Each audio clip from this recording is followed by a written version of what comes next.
In this next proof, we are going to prove that TS is congruent to VS. So I'll mark those and put a question mark there, indicating that that's what I'm going to end up trying to prove. And the information I know to be true is that RT is congruent to RV and that NT is congruent to NV. Okay, so what can I do with this? Well, if I look at this picture here and I just isolate these two triangles here, triangle RTN and RVN, I know that I can say that this is congruent to itself by the reflexive property. And then that would give me these two triangles congruent, right? Now, if I could use that to say that this angle and this angle are congruent, I could also say that RS is congruent to itself, and that would make triangle RTS congruent to triangle RVS because of side, angle, side.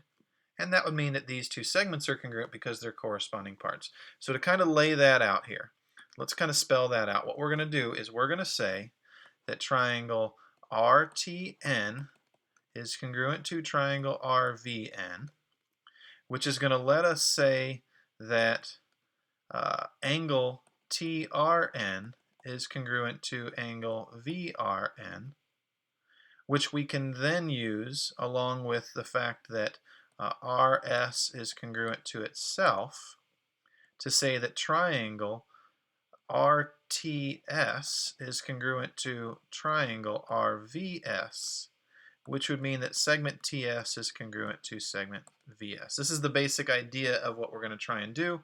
Now let's write it out in a proof. Statements and reasons. Statement number 1, RT is congruent to RV and NT is congruent to NV, and that of course is given. Now the next thing we realized that we needed to do is to say that Rn is congruent to itself by the reflexive property. That makes 1, 2, 3 pairs of sides.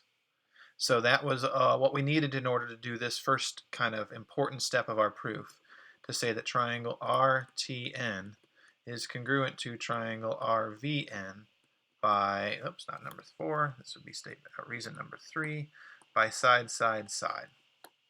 We could then use that congruence to bring in this important piece of information, that angle TRN is congruent to angle VRN because of CPCTC. Then bring in the reflexive property again with RS being congruent to RS.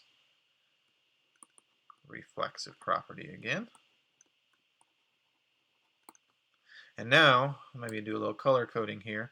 I had RT congruent to RV as a pair of sides for these two triangles that I'm trying to make congruent. I had this pair of angles, and now this pair of sides. So I had the included angle for these two sides, which lets me say that triangle RTS is congruent to triangle RVS by side, angle, side. And then I could end by saying that segment TS is congruent to segment VS because of CPCTC.